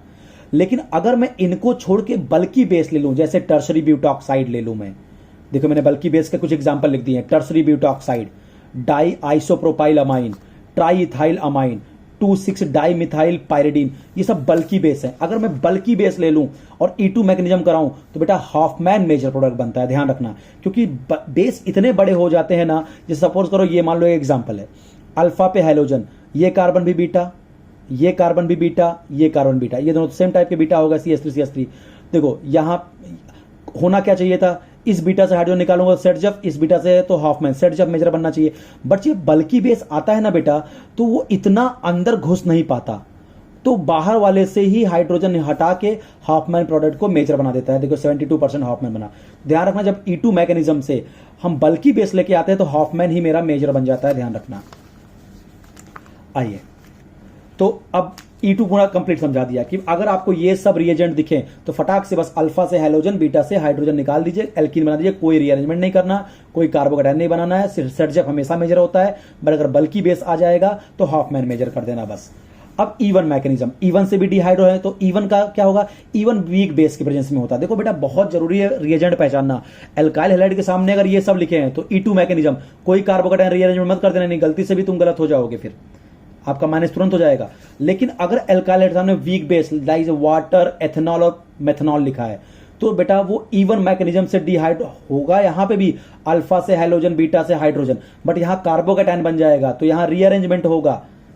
तो देखिए जैसे मैं एक एग्जांपल ले लिया, ये अल्फा ये बीटा, हमने CH3OH लिखा और यहां पे हाई टेम्परेचर मस्ट है तो CH3OH हाई टेम्परेचर पे एलिमिनेशन होता है। तो देखो आपने वीक बेस लिया CH3OH, अगर ये लेते तो अल्फा से OH, बीटा से H निकाल के हम निकल जाते, कोई कार्बोकेटाइन ना बनता। अब यहां पे देखिए मिथाइल अल्कोहल वीक बेस और आपको लो टेम्परेचर, तो लो टेम्परेचर बेटा कभी भी आपका एलिमिनेशन नहीं होता। लो टेम्परेचर पे जो CH3OH है ये OCH3 माइनस जनरेट करेगा न्यूक्लियोफाइल और न्यूक्लियोफिलिक सब्स्टिट्यूशन हो जाएगा। लेकिन इसी मेथनॉल वीक बेस को अगर तुम हाई टेम्परेचर के साथ लाओगे तो अल्फा से हैलोजन, बीटा से हाइड्रोजन लेके एल्कीन बनेगा। This is the E1 mechanism. थोड़ा मैं फास्ट जा रहा हूं क्योंकि बेटा एक क्रैश कोर्स है, मान के चलो आपको E1 E2 बहुत अच्छे से आता होगा। ठीक है, चलिए अब आते हैं बेटा, अब फटाफट निकल जाएगा। देखिए कार्बोक्सिलिक एसिड से कैसे बनाएंगे हम एल्कीन, कोलबेज इलेक्ट्रोलिसिस। आपको कोलबेज इलेक्ट्रोलिसिस मैंने बहुत डिटेल में एल्केन के क्रैश कोर्स में कराया है, तो यहां मैं उतनी डिटेलिंग करूंगा नहीं। आप जाके मेरे अपलोड्स में जाइए यूट्यूब में और वहां पे आप देखिए Kolbe's method of preparation of alkane from carboxylic acid. वहां मैं बहुत डिटेल में इसकी मैकेनिज्म तक बताया हूं कि कैसे कोलबेज इलेक्ट्रोलिसिस जो है फ्री रेडिकल सब्स्टिट्यूशन रिएक्शन होता है। ठीक है, फ्री रेडिकल बनता है, जितना स्टेबल फ्री रेडिकल बनेगा वो कार्बोक्सिलिक एसिड उतना रिएक्टिव होगा यहाँ पे। तो वो सब बातें आप जाके एल्केन में देख लीजिए। यहाँ मैं शॉर्टकट बताता हूँ। मैं जैसे सक्सिनिक एसिड का मैंने क्या ले लिया, sodium salt, carboxylate sodium salt. तो क्या होगा हमने बताया शॉर्टकट क्या है, डी, ये एक डी कार्बोक्सिलेशन रिएक्शन है, यहाँ से CO2 हटा दो, यहाँ पे फ्री रेडिकल बनेगा, यहाँ पे एक फ्री रेडिकल बनेगा, ये दोनों आपस में जुड़ जाएंगे तो एल्कीन बन जाएगा। और ये पूरा पार्ट आप निगलेक्ट कर दो, खत्म बात। यहाँ फ्री रेडिकल, यहाँ फ्री रेडिकल, एल्कीन बन गया। 2 मोल CO2 बाहर हो गए, NaOH और H2। ये कैथोड में मिलता है और एल्कीन एनोड में मिलती है। आप इसको डिटेल में देख सकते हैं मेरे एल्केन्स के क्रैश कोर्स में। अब आता है हाइड्रोजनेशन ऑफ एल्काइन। मुझे एल्काइन से एल्कीन बनाना है, तो ये भी मैंने बेटा एल्केन में बहुत डिटेल में पढ़ाया, फिर भी यहाँ पे एक बार क्विक रिवीजन देता हूँ। तो जैसे मेरे पास एल्काइन है बेटा, मुझे एल्कीन बनाना है। अगर मैं H2PD ले लूंगा या H2 निकिल या प्लेटियम, तो बेटा ये पूरा का पूरा इसको क्या करेगा, हाइड्रोजनेट कर देगा और एल्केन में ले जाएगा। बट मुझे तो बनाना है एल्कीन, तो मुझे एल्काइन को एल्कीन में रोकना है। तो मैं क्या करूंगा, इसका पार्शियल रिडक्शन। तो मैं क्या यूज करूंगा, या तो रोजनमुंड कैटलिस्ट या फिर लिंडलार कैटलिस्ट। इसको बहुत डिटेल में मैंने पढ़ाया है एल्केन के अपने क्रैश कोर्स में।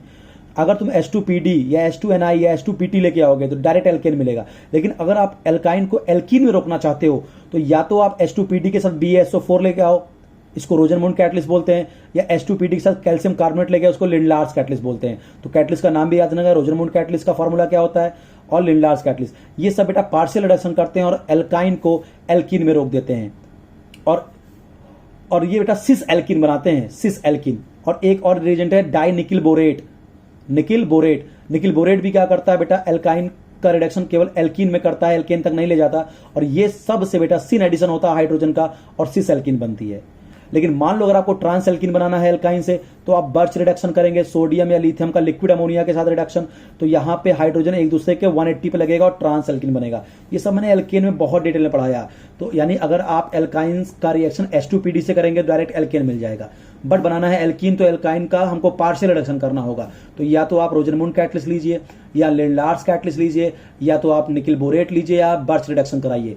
तो ये सब एल्काइन को एल्कीन में रिड्यूस करते हैं, बस एल्केन तक नहीं ले जाएंगे। और इसमें से रोजनमुंड, लिंडलार्स और निकिल बोरेट सिस एल्कीन बनाता है। ट्रांस एल्कीन के लिए आपको बर्च रिडक्शन करना पड़ेगा।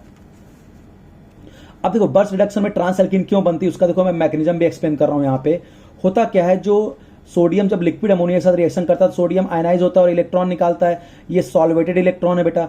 ये इलेक्ट्रॉन इस एल्काइन के कार्बन पे आके क्या करेगा, अटैक मारेगा। जिससे देखिए क्या होगा, पहले इसका होमोलाइटिक क्लीवेज होगा, एक फ्री रेडिकल यहां, एक फ्री रेडिकल यहां, और ये इलेक्ट्रॉन इस कार्बन को मिलेगा तो यहां नेगेटिव, यहां free radical.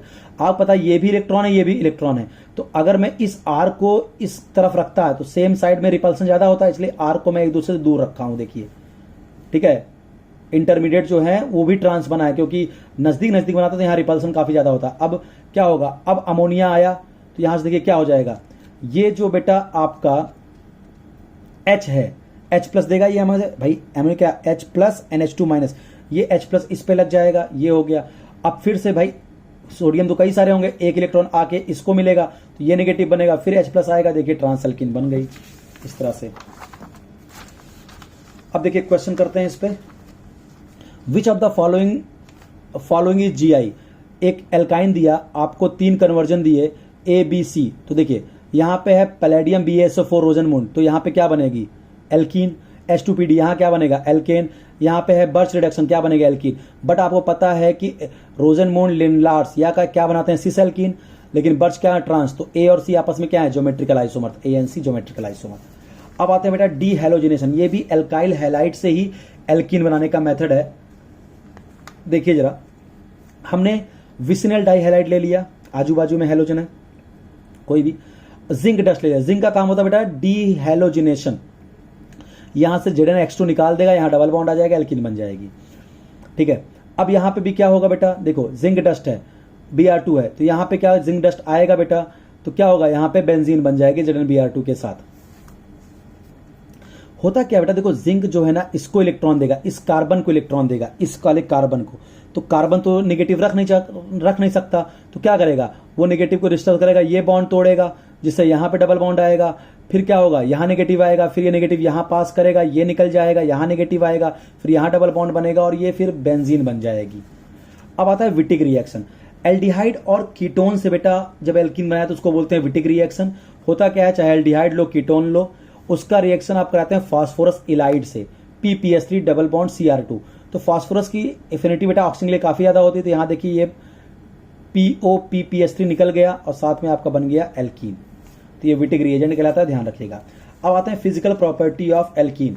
Physical state, C1 से 3 वाले जो एल्कीन होते हैं बेटा वो गैस होते हैं। C4 से C20 वाले कार्बन के एल्कीन लिक्विड होते हैं। C20 के ऊपर वाले सॉलिड होते हैं। डाइपोल मोमेंट की बात करूं बेटा, सिस का डाइपोल मोमेंट ट्रांस ज्यादा होता है। क्यों? आपको पता है कि जो सिस होता है बेटा, आप खुद समझो, ये है सिस। तो सिस में क्या है आपका कि देखिए एक डाइपोल इधर बनेगा क्योंकि ये कार्बन sp2 हाइब्रिड है या sp3, तो ज्यादा इलेक्ट्रोनेगेटिव sp2 है, तो एक डाइपोल ये बना μ1, एक डाइपोल इधर फिर बनेगा μ1। तो यहां डाइपोल्स इसमें ऐड हो रहे हैं। ट्रांस में क्या हो रहा है बेटा, बहुत ध्यान समझिए, इधर भी एक डाइपोल और फिर क्या होगा, इधर एक डाइपोल, तो ये μ1 और ये μ1 यहां कैंसिल हो रहे हैं डाइपोल। यानी यहां डाइपोल ट्रांस में क्या होते हैं, मैंने डाइपोल मोमेंट केमिकल बॉन्डिंग बहुत डिटेल में पढ़ाया। ट्रांस के केस में जो डाइपोल मोमेंट है बेटा वो एक दूसरे के अपोजिट यानी सब्सट्रैक्ट हो रहे हैं। सिस के केस में डाइपोल मोमेंट जुड़ रहे हैं, इसलिए सिस का डाइपोल मोमेंट ट्रांस से ज्यादा होता है।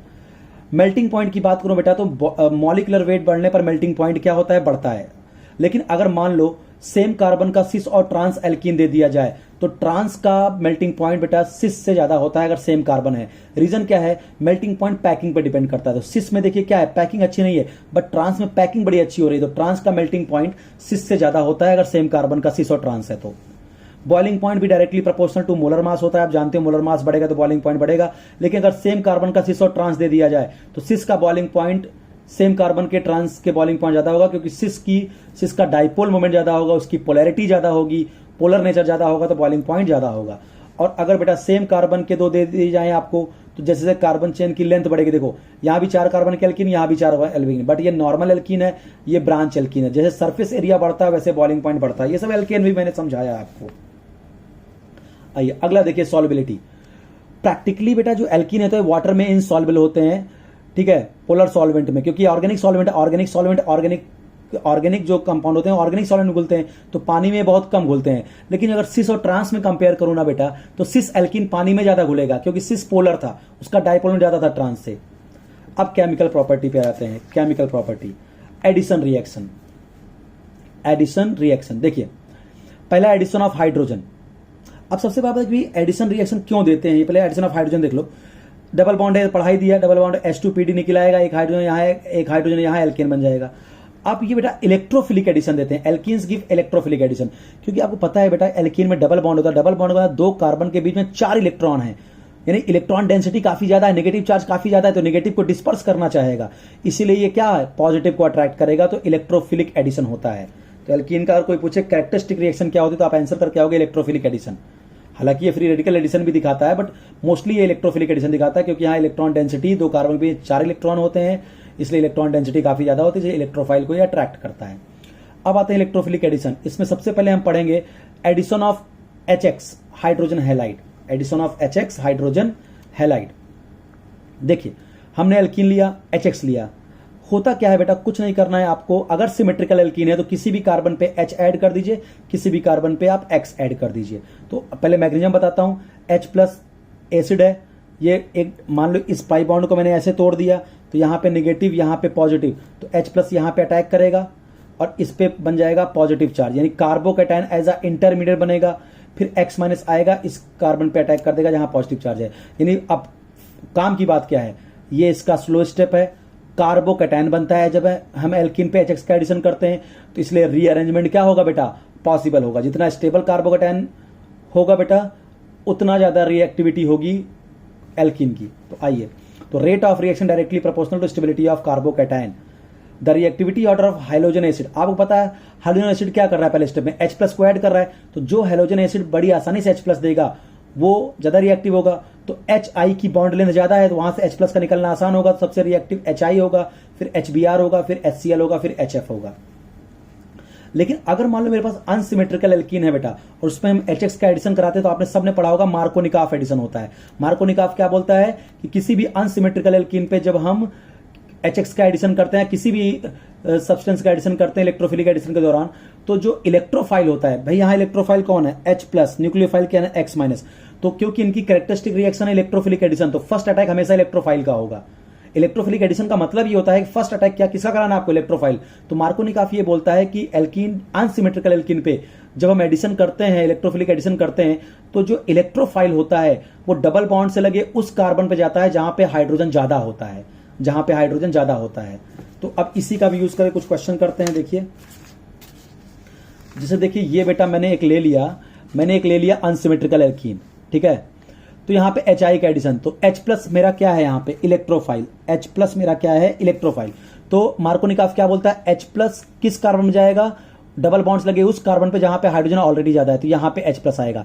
और मैग्नीशियम से एक बात सीख लो, जिस कार्बन पे H प्लस अटैक करता है उसके जस्ट बाजू वाले पे पॉजिटिव चार्ज आता है और वहीं पे जाके हाइड्रोजन जुड़ता है, तो H प्लस यहाँ I माइनस ये बन गया। लेकिन ध्यान देना बेटा, अब तुम मार्कोनिकॉफ रूल सुन लेते हो तो हर जगह तुम मार्कोनिकॉफ लगाते हो, और कभी कभी एंट्रेंस में ऐसे क्वेश्चन आ जाते हैं जहां मार्कोनिकॉफ गलत हो जाता है, क्योंकि आपको पता है इसका इंटरमीडिएट है कार्बोकेटाइन, और जब भी अगर किसी भी रिएक्शन में इंटरमीडिएट कार्बोकेटाइन बनता है तो वहां रीअरेंजमेंट पॉसिबल होता है। तो इसलिए मैं हमेशा बच्चों को एक सलाह देता हूं कि भाई जहां पे भी कार्बोकेटाइन बने ना, तो आप शॉर्टकट मत यूज करो, आप मैकेनिज्म से ही आंसर बताओ, तो आप कभी गलत नहीं होगे। जैसे एक क्वेश्चन लेते हैं, देखिए ये एक अनसिमेट्रिकल एल्कीन है, एच आई का एडिशन। चलो एक बार डायरेक्ट मार्कोनिकॉफ लगा के देखते हैं क्या प्रोडक्ट बनेगा, फिर मैकेनिज्म से देखते हैं क्या प्रोडक्ट बनेगा। तो मार्कोनिकॉफ क्या बोलता है कि H प्लस का अटैक उस डबल बॉन्ड वाले कार्बन पे जहां हाइड्रोजन ज्यादा है, तो H प्लस यहां और I यहां, तो ये मार्कोनिकॉफ से हमने प्रोडक्ट बना दिया। अब जरा मैकेनिज्म जाते हैं, पहला अटैक H प्लस का अटैक कहां होगा, जहां हाइड्रोजन ज्यादा है, तो H प्लस का अटैक यहां होगा, ये CH3 बन जाएगा। और मैकेनिज्म से एक बात सीखे हो कि जहां पे H प्लस का अटैक होता है तो जस्ट बाजू वाले कार्बन पे पॉजिटिव आएगा, तो यहाँ H प्लस का अटैक किया CH3 और ये पॉजिटिव, ये 2 डिग्री कार्बोकेटाइन बन गया। अब आप जस्ट बाजू वाले कार्बन देखिए यहां पे और यहां पे, तो अगर मैं यहां से हाइड्राइड शिफ्ट मारूं तो 1 डिग्री कार्बोकेटाइन, कोई मतलब ही नहीं है। बट इसके बाजू से देखो, इस कार्बन पे मिथाइल भी है, हाइड्राइड भी है। अगर मैं यहां से H माइनस की शिफ्टिंग यहां पे कर दूं तो ये 2 डिग्री कार्बोकेटाइन 3 डिग्री कार्बोकेटाइन में चेंज हो गया और स्टेबल कार्बोकेटाइन बन गया। अब Br माइनस यहां पे, या I माइनस, सॉरी यहां पे I था तो I माइनस अब यहां पे अटैक कर देगा, तो I बेटा यहां पे जुड़ जाएगा। देखिए मार्कोनिकॉफ से क्या प्रोडक्ट बना था और मैग्नीशियम से क्या प्रोडक्ट बना, तो आप मैग्नीशियम को ही प्रेफर करिएगा। जैसे यहां पे भी देखिए ये आपका आ गया एल्कीन। अगर मैं मार्कोनिकॉफ से बनाता तो क्या बनता, बहुत ध्यान समझिए। आपको पता है ये डबल बॉन्ड HBr है, H प्लस Br माइनस। अभी मैं बताऊंगा कि जब हम HX का एडिशन करते हैं तो CCl4 ही क्यों लिखते हैं, यहां वाटर क्यों नहीं ले रहे हैं, ये भी मैं अभी थोड़ी देर बाद बताऊंगा। तो अब देखो, अगर मार्कोनिकॉफ करते तो क्या करते, H प्लस का अटैक वहां जहां पे हाइड्रोजन ज्यादा है यहां करते और Br यहां लगाते, तुम्हारा प्रोडक्ट ये बनता अकॉर्डिंग टू मार्कोनिकॉफ रूल। अब जरा मैकेनिज्म चलते हैं, तुम्हारा मार्कोनिकॉफ से ये प्रोडक्ट बन रहा था, अब मैकेनिज्म से आओ। H प्लस का अटैक कहां, जहां हाइड्रोजन ज्यादा है, तो जस्ट बाजू वाले पॉजिटिव आ जाएगा, कार्बोकेटाइन 2 डिग्री बना। अब देखिए इसके जस्ट बाजू वाले कार्बन, इस वाले कार्बन पे देखिए, इस वाले कार्बन पे ये हाइड्रोजन, अब मैं यहां से हाइड्राइड शिफ्ट मारा बाजू वाले कार्बन से, तो देखिए 3 डिग्री कार्बोकेटाइन बन गया, उससे स्टेबल रीअरेंजमेंट हो गया कार्बोकेटाइन का। अब क्या होगा, I माइनस इस कार्बन पे अटैक करेगा Br माइनस, और ये प्रोडक्ट, क्या दोनों प्रोडक्ट सेम है, नहीं, मार्कोनिकॉफ से रॉन्ग बना है, मैग्नीशियम जो प्रोडक्ट बना है वो राइट बना है, ठीक है। अब एक बात आती है बेटा कि जब भी हम अनसिमेट्रिकल एल्कीन पे HBr का एडिशन करते हैं किसी पेरोक्साइड की प्रेजेंस में, तो बेटा मार्कोनिकॉफ एडिशन ना होके एंटी मार्कोनिकॉफ एडिशन हो जाता है, इसको खराश इफेक्ट या पेरोक्साइड इफेक्ट बोलते हैं। देखिए हमने एक अनसिमेट्रिकल एल्कीन लिया, जब हमने HBr और CCl4 लिया, तो देखिए हमने मार्कोनिकॉफ एडिशन किया, H प्लस का अटैक जहां ज्यादा कार्बन है, Br का यहां, इसको बोलते हैं इलेक्ट्रोफिलिक एडिशन। लेकिन अगर मैं HBr के साथ अनसिमेट्रिकल एल्कीन के सामने HBr लिखा और पेरोक्साइड लिख दिया है, तो मार्कोनिकॉफ ना करके आप एंटी मार्कोनिकॉफ एडिशन करोगे। H का अटैक वहां जहां हाइड्रोजन कम, Br का अटैक वहां जहां हाइड्रोजन ज्यादा, उल्टा, मार्कोनिकॉफ का उल्टा, इसको बोलते हैं। और ये रिएक्शन इलेक्ट्रोफिलिक एडिशन नहीं होती बेटा, खराश इफेक्ट या पेरोक्साइड इफेक्ट, इसको ये फ्री रेडिकल एडिशन होती है। मैं पूरी मैकेनिज्म भी बताता हूं कि पेरोक्साइड आने पे ऐसा क्या हो गया कि HBr का एडिशन एंटी मार्कोनिकॉफ हो गया। देखिए आपको बता बेटा पेरोक्साइड में क्या होता है, ऑक्सीजन ऑक्सीजन के पास लोन पेयर है, बहुत ज्यादा रिपल्सन चल रहा है, जिससे इसका होमोलाइटिक क्लीवेज हो जाता है, जिससे देखिए एल्कॉक्सी फ्री रेडिकल बन जाते हैं।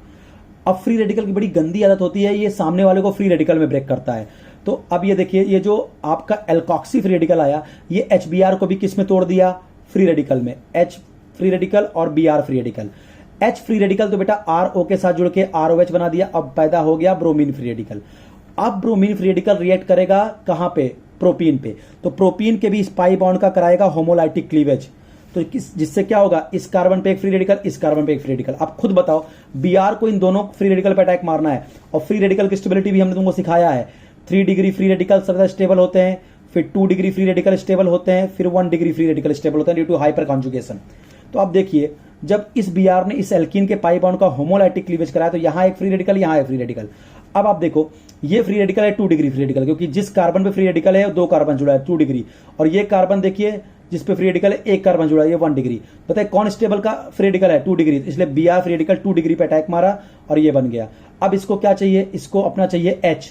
ये H कहां से लेगा, इस अल्कोहल का कराएगा होमोलाइटिक क्लीवेज, तो RO माइनस H प्लस अपने H प्लस को बुला लेगा और फिर से पैदा कर देगा RO माइनस। अब ये RO फ्री रेडिकल और RO फ्री रेडिकल मिलके फिर से बना देंगे पेरोक्साइड। तो ध्यान रखना कि जब HBr के साथ CCl4 आता है, HBr CCl4 तो मार्कोनिक ऑफ एडिशन होगा, लेकिन HBr से अगर पेरोक्साइड आ जाता है तो एंटी मार्कोनिक ऑफ एडिशन होता है अनसिमेट्रिकल एल्कीन पे। इसको बोलते हैं पेरोक्साइड इफेक्ट या खराश इफेक्ट। अब कुछ इंपॉर्टेंट बात बेटा, HF के साथ, HCl के साथ और HI के साथ पेरोक्साइड इफेक्ट नहीं देखा जाता। भले तुमको HI के सामने पेरोक्साइड लिख के दे दे या HCl के सामने पेरोक्साइड लिख के दे दे, तब भी तुम मार्कोनिक ऑफ एडिशन ही कराना, ठीक है। वहां पे खराश इफेक्ट HF, HCl और HI खराश इफेक्ट नहीं दिखाते, ठीक है। चलिए अब यहां पर देखो why HCl and HI do not give Kharasch effect, ये क्यों नहीं दिखाते। देखो मैंने एक इक्वेशन लिया, देखो यहाँ पे अनसिमेट्रिकल एल्कीन ली हमने, HBr पेरोक्साइड लिया तो हम एंटी मार्कोनिक ऑफ एडिशन कर दिया। H प्लस का अटैक वहां जहां हाइड्रोजन कम है और ब्रोमीन अटैक वहां, देखो एंटी मार्कोनिक। HCl के साथ ही पेरोक्साइड दिया, फिर भी देखो मैंने एंटी मार्कोनिक ऑफ नहीं किया होगा। H प्लस का अटैक वहां जहां हाइड्रोजन ज्यादा, HCl का जहां कम, मार्कोनिक ऑफ ही रिएक्शन कराया, मार्कोनिक ऑफ रिएक्शन। तो इसका मतलब HCl, HI ये सब पेरोक्साइड की प्रेजेंस में पेरोक्साइड इफेक्ट नहीं देते। वहां पे HCl का एडिशन, HI का एडिशन, चाहे CCl4 लो चाहे पेरोक्साइड लो, मार्कोनिक ऑफ ही होगा, इलेक्ट्रोफिलिक एडिशन रिएक्शन बोली जाएगी। लेकिन जब HBr के साथ पेरोक्साइड आएगा तो ये रिएक्शन इलेक्ट्रोफिलिक एडिशन ना होकर फ्री रेडिकल एडिशन हो जाती है और एंटी मार्कोनिक ऑफ एडिशन हो जाता है। अब बात आती है सर HCl और HI क्यों नहीं दे रहे हैं पेरोक्साइड इफेक्ट। तो बेटा जो एल्कॉक्सी फ्री रेडिकल बन रहा था after homolytic cleavage of peroxide, इसमें इतनी ताकत नहीं होती कि ये जो HCl का बॉन्ड होता है ये काफी स्ट्रांग बॉन्ड होता है, HBr के कंपैरिजन में काफी स्ट्रांग बॉन्ड होता है, क्योंकि HBr में बॉन्ड लेंथ ज्यादा होती है, HCl की बॉन्ड लेंथ कम है, तो ये स्ट्रांग बॉन्ड है। तो एल्कॉक्सी फ्री रेडिकल इस HCl का कभी भी होमोलाइटिक क्लीवेज नहीं करा पाता, जिससे क्लोरीन का फ्री रेडिकल बनता ही नहीं है, इसीलिए HCl खराश इफेक्ट नहीं देता। अब बात आती है कि सर HBr का जब होमोलाइटिक क्लीवेज हो जा रहा है तो HI की बॉन्ड लेंथ तो और ज्यादा है, तो जो एल्कॉक्सी फ्री रेडिकल है ये तो बड़े प्यार से इसका फ्री रेडिकल बना देगा। तो तुम बिल्कुल सही सोच रहे हो कि HI जो है HBr से भी वीक बॉन्ड है। जब HBr का free homolytic cleavage alkoxy free radical करा रहा है तो HI का डेफिनेटली कराएगा और H फ्री रेडिकल और I फ्री रेडिकल बनते हैं। बट बेटा I फ्री रेडिकल का साइज इतना बड़ा होता है कि 2 I फ्री रेडिकल मिलके आयोडीन बना देते हैं, जिससे रिएक्शन में फ्री रेडिकल बचता ही नहीं है, इसीलिए HI पेरोक्साइड इफेक्ट नहीं दिखाता, ध्यान रखना। तो ध्यान रखिएगा HBr पेरोक्साइड की प्रेजेंस में पेरोक्साइड इफेक्ट देता है, लेकिन चाहे HCl हो या HI हो, भले पेरोक्साइड लिखा है तुम मार्कोनिक ऑफ एडिशन ही कराओगे और इलेक्ट्रोफिलिक एडिशन रिएक्शन होगा। जब HBr के साथ पेरोक्साइड आएगा तभी एंटी मार्कोनिक ऑफ एडिशन होगा और वो रिएक्शन इलेक्ट्रोफिलिक एडिशन ना होकर फ्री रेडिकल एडिशन हो जाएगी। अब आता है कि सर ये जब हम इलेक्ट्रोफिलिक एडिशन कराते हैं एल्कीन पे तो HBr के साथ CCl4 क्यों लेते हैं, पानी क्यों नहीं ले लेते। तो बेटा इसका रीजन सुन लो। अगर तुम CCl4 एक नॉन पोलर सॉल्वेंट है, आपको पता है यहाँ H प्लस आएगा और Br माइनस आएगा, ये नॉन पोलर सॉल्वेंट है, तो यहां से कोई न्यूक्लियोफाइल नहीं पैदा होगा। लेकिन सोचो कि आपने अगर यहां पे HBr के साथ, सपोज करो HBr के साथ H2O ले लेते तो आपको कौन कौन से न्यूक्लियोफाइल मिलते, एक तो Br माइनस और एक वाटर एज अ भी न्यूक्लियोफाइल होता, वाटर से OH माइनस भी न्यूक्लियोफाइल आता। तो आपका क्या होता बेटा कि जब आप अनसिमेट्रिकल एल्कीन पे एडिशन कराते तो आपका एक बार क्या होता, जहां प्लस आता, जिस कार्बन पे प्लस आता है वहां पे क्या करते आप, एक बार वहां पे ब्रोमीन का भी अटैक कराते, एक बार वहां पे ब्रोमीन का भी। जैसे फॉर एग्जांपल देखो कि यहां पे हम, अगर मैं बोलूं कि मैं यहां पे ले लेता HI और CCl4 न लेके क्या ले लेता मैं, वाटर, तो I तो यहां लगा, साथ यहां OH भी लग सकता था, फिर दो प्रोडक्ट मिल जाते हैं आपसे। इसीलिए हम यहां पे CCl4 लेते हैं कि अल्कोहल ना बने, नहीं तो आपको Br माइनस भी लगाना पड़ेगा कार्बन प्लस पे और एक प्रोडक्ट अल्कोहल भी बनेगा।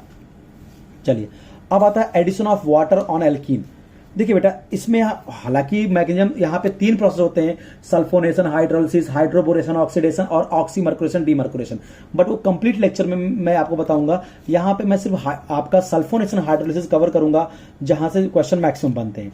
तो होता क्या है बेटा, प्रोपीन, देखो आपने जब अल्कोहल से पानी निकाला था, याद करो, डिहाइड्रेशन, तो एल्कीन बना था। इसका मतलब अगर मैं एल्कीन में पानी डाल दूं तो अल्कोहल बन जाएगा। तो propene and higher alkene when react with water in the presence of acid H2SO4 to form alcohol, तब अल्कोहल बनते हैं। बट बेटा ध्यान रखना, इथीन से कभी भी एथेनॉल मत बना देना H2SO4 की प्रेजेंस में और वाटर के प्रेजेंस में। Propene and higher alkene react with water in the presence of acid to form alcohol. This reaction is known as hydration of reaction and intermediate is carbocation, so rearrangement is possible. देखो mechanism देखो, हमने एक alkene लिया, dilute H2SO4 और water ले लिया, तो H2SO4 यहां एज अ कैटलिस्ट वर्क करेगा तो ये H+ देगा। तो H+ कहां पे भाई, अनसिमेट्रिकल एल्कीन है, मार्कोनिक एडिशन। तो वाटर, शॉर्टकट बताऊं तो वाटर का आपको मार्कोनिक एडिशन करना है। तो H+ एसिड से आया, H+ इस पे अटैक किया, यहां पे पॉजिटिव चार्ज आ जाएगा। देखिए पहले एक बार डायरेक्ट बता दिया, H+ कहां पे, जहां पे हाइड्रोजन ज्यादा, OH- कहां पे, जहां हाइड्रोजन कम, वाटर का एडिशन हो गया। लेकिन मैकेनिज्म बताऊं तो H+ कहां अटैक मारेगा मार्कोनिक से, जहां पे हाइड्रोजन ज्यादा, तो जहां पे H+ अटैक मारता उसके बाजू वाले कार्बन पॉजिटिव आता है, देखिए कार्बोकेटायन बन गया। अब इस कार्बोकेटायन पे आके वाटर जो है वो अटैक मार देगा, वाटर आके इस कार्बन पे क्या मार देगा, अटैक, और बन जाएगा अल्कोहल। इसे यहां पे देखिए,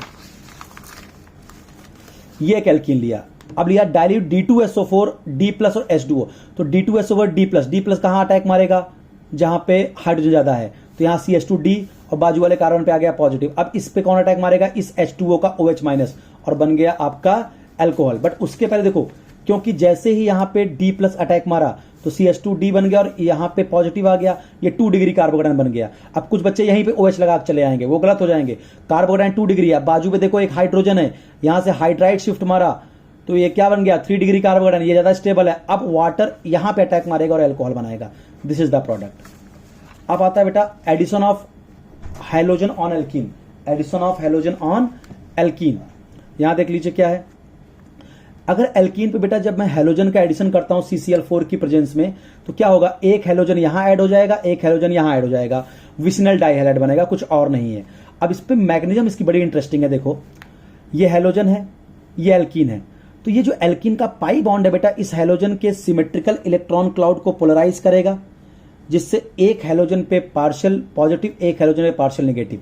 तो क्या होगा, अगर मैं बोलूं कि मैं बॉन्ड को ऐसे तोड़ दिया, इलेक्ट्रोफिलिक एडिशन कराना है, चलिए मैं बॉन्ड को मान लीजिए ऐसे तोड़ दिया, तो इस पे नेगेटिव, इस पे पॉजिटिव, देखिए हमने पॉजिटिव रख दिया। अब इस नेगेटिव कौन आ जाएगा, X पॉजिटिव, हैलोजन का पॉजिटिव हैलोजन, तो यहां पे आके जुड़ गया ये पॉजिटिव। इसको कार्बोकेटायन मत बोलना बस, क्योंकि यहां पे कोई कार्बोकेटायन नहीं बनता बेटा, यहां नॉन क्लासिकल कैटायन बनते हैं, नॉन क्लासिकल कैटायन। देखो क्या हुआ, ऐसा समझो, मान लो ये X था, ये X था, अब ये सिमेट्रिकल मॉलिक्यूल है, ये जो पाई इलेक्ट्रॉन है, इस इलेक्ट्रॉन क्लाउड को क्या करेंगे, रिपेल मारेंगे, इस इलेक्ट्रॉन क्लाउड को रिपेल मारेंगे, जिससे इस पे नेगेटिव, इस पे पॉजिटिव आएगा। तो ये पॉजिटिव वाला हैलोजन क्या करेगा, इस कार्बन से जाके जुड़ जाएगा, देखिए जुड़ गया हैलोजन, और इस बाजू वाले कार्बन पॉजिटिव आ गया।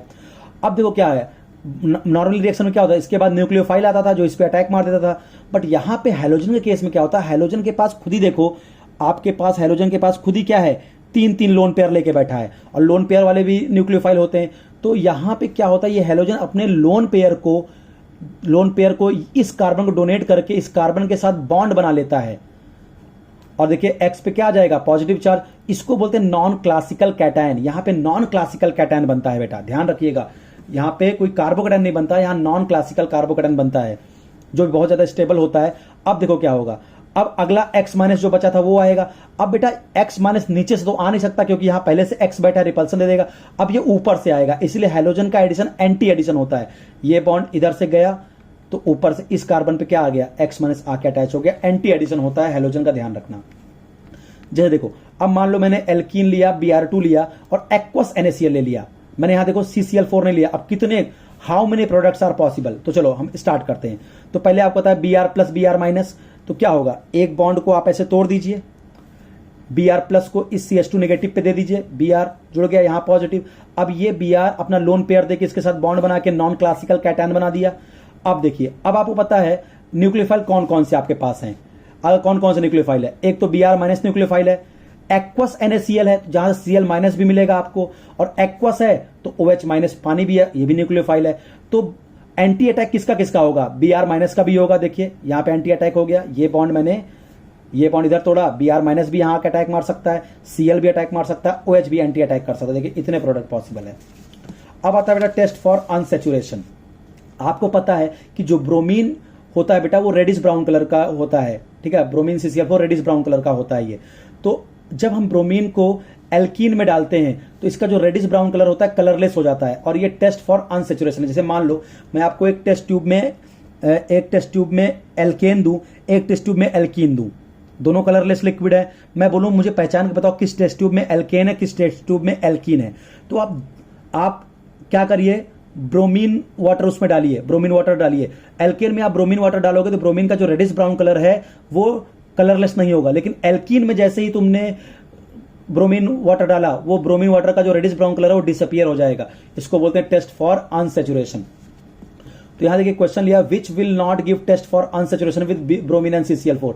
देखो ये एल्कीन है, दे देगा, ये भी एल्कीन है, टेस्ट फॉर अनसैचुरेशन देगा, ये भी एल्कीन देगा। अब यहां पे भी एल्कीन है, इसको भी देना चाहिए, डबल बॉन्ड है, बट बेटा ये बेंजीन है, एरोमेटिक है, बहुत स्टेबल, ये नहीं चाहेगा इसका डबल बॉन्ड टूटे, तो ये टेस्ट फॉर अनसैचुरेशन आपका नहीं देगा। And the last addition of hypohalous acid, एकदम आसान है, फटाफट देख लेंगे। हाइपोहेलस एसिड होता है बेटा HOX। हाइपोहेलस एसिड क्या होता है बेटा, HOX। देखिए HOX, और आपको पता है ऑक्सीजन इलेक्ट्रोनेगेटिव है, तो यहां पे इस पे होता है नेगेटिव, इस पे होता है पॉजिटिव। तो HOX जो भी हाइपोहेलस एसिड होंगे, चाहे HOCl हो, HOBr हो, HOI हो, तो वहां पे इलेक्ट्रोफाइल अपना X+ होता है, न्यूक्लियोफाइल OH- होता है। देखो बिल्कुल वही होगा सिमेट्रिकल एल्कीन। मान लो पहले मैंने सिमेट्रिकल एल्कीन ले लिया, सिमेट्रिकल एल्कीन है तो कहीं पे भी तुम Cl+ जोड़ दो HOCl का, कहीं तुम OH- दो, कोई दिक्कत नहीं। और अगर अनसिमेट्रिकल एल्कीन होगा तो मार्कोनिक एडिशन। तो चलिए, और ध्यान रखना यहां पे भी क्या होगा, नॉन क्लासिकल कैटायन ही बनते हैं। क्या होगा, अब देखो ये Cl+ है, लोन पेयर है, तो क्या होगा, ये बॉन्ड मान लो मैंने इधर तोड़ा, ये बॉन्ड मैंने इधर तोड़ा, तो इधर नेगेटिव इधर पॉजिटिव, इस नेगेटिव पे Cl+ आके अटैक कर देगा, तो इस पे पॉजिटिव आ जाएगा। अब आपको पता है ये किसी भी न्यूक्लियोफाइल का मोहताज तो है नहीं, क्योंकि क्लोरीन के पास खुद ही लोन पेयर है, तो ये लोन पेयर क्लोरीन इसको देके इस क्लोरीन और इस कार्बन के बीच बॉन्ड बन जाएगा, और क्लोरीन का एक लोन पेयर चला गया तो क्लोरीन पे पॉजिटिव चार्ज आ गया, इसको बोलते हैं नॉन क्लासिकल कैटायन। अब क्या होगा, अब अगला जो है OH- आएगा, तो नीचे तो आ नहीं सकता क्योंकि इधर तो खुद ही Cl है, रिपल्सन दे देगा, ऊपर से OH- आके अटैक मार दिया। अब मान लो अगर अनसिमेट्रिकल एल्कीन है और HOCl ले आए, तो बॉन्ड तो आप पहले तोड़ दीजिए। अनसिमेट्रिकल एल्कीन पे क्या होगा, इलेक्ट्रोफिलिक जो इलेक्ट्रोफाइल है उस डबल बॉन्ड वाले कार्बन पर अटैक करेगा, जहां पे हाइड्रोजन क्या होता है ज्यादा, तो Cl अटैक कहां करेगा, यहां पे, मार्कोनिक रूल। देखिए Cl का अटैक यहां करा दिया, यहां पॉजिटिव आ गया। अब Cl अपने लोन पेयर को देख के नॉन क्लासिकल कैटायन बना लेगा, फिर OH- ऊपर से आके बैक अटैक मार दिया, खत्म हो गया। अब देखिए टाइप्स ऑफ इलेक्ट्रोफाइल, यही पे सारी बातें मैं खत्म कर दूंगा आज। टाइप्स ऑफ इलेक्ट्रोफाइल, देखो अगर मेरे इलेक्ट्रोफाइल में कोई भी लोन पेयर नहीं है, जैसे कौन कौन सा H+ हो गया, D+ हो गया, इनके पास लोन पेयर नहीं होता। अगर बेटा इनके पास लोन पेयर नहीं होगा तो ये जो इलेक्ट्रोफाइल होते हैं, जो काम क्लोरीन ब्रोमीन ये सब कर ले रहे हैं कि अपना लोन पेयर देके कार्बोकैटायन को स्टेबलाइज कर ले रहे हैं, नॉन क्लासिकल कैटायन बना रहे हैं, तो इनके पास तो लोन पेयर होगा नहीं, तो इनको तो न्यूक्लियोफाइल चाहिए ही चाहिए, ये नॉन क्लासिकल कैटायन नहीं बना सकते। तो अगर लोन पेयर नहीं है तो जो साइक्लिक कार्बोकैटायन जो होगा वो नहीं बनेगा, नॉन क्लासिकल कार्बोकैटायन नहीं बनेगा, ठीक है, और नॉन साइक्लिक कार्बोकैटायन बनेगा, नॉन साइक्लिक बनाएंगे, ये साइक्लिक नहीं बना सकते, और रीअरेंजमेंट बनेगा। लेकिन अगर मेरे कार्बोकैटायन में लोन, अगर मेरे इलेक्ट्रोफाइल में लोन पेयर है, जैसे Cl+, Br+, ठीक है, NO+, अगर उसके पास लोन पेयर है, लोन पेयर होगा तो आपको पता है कि जब उनको अटैक करेंगे वो अपने लोन पेयर को बाजू वाले कार्बन के साथ बॉन्ड बना लेंगे। तो अगर लोन पेयर है मेरे इलेक्ट्रोफाइल में तो वो क्या होंगे बेटा, नॉन क्लासिकल कार्बोकैटायन बनाएंगे, और वहां पे रीअरेंजमेंट नॉन क्लासिकल कार्बोकैटायन में नहीं होता। जैसे मैं कुछ एग्जांपल ले लिया, देखिए जहां पे लोन पेयर होते हैं, जैसे Br2CCl4, Cl2CCl4, Br2H2O, HOCl, HOBr, NOCl, IN3। तो आपको पता है इनका इलेक्ट्रोफाइल क्या होगा, Br+, Cl+, Br+, Cl+, Br+, NO+ और I+, इन सब के पास लोन पेयर होता है। तो ये सब नॉन क्लासिकल कैटायन फॉर्म करते हैं, और इनका न्यूक्लियोफाइल तो Br-, यहां भी क्या नॉन पोलर सॉल्वेंट Cl-, इनका न्यूक्लियोफाइल क्या होगा, Br-, साथ में वाटर है तो OH- भी होगा, और ये सब इनके न्यूक्लियोफाइल ये होंगे। तो ये हो गया बेटा आपका क्या, एल्कीन। नेक्स्ट पार्ट में मैं आपका इसका पार्ट 2 दे दूंगा, और ये पूरा आपका एल्कीन का क्रैश कोर्स खत्म हो जाएगा। Thank you.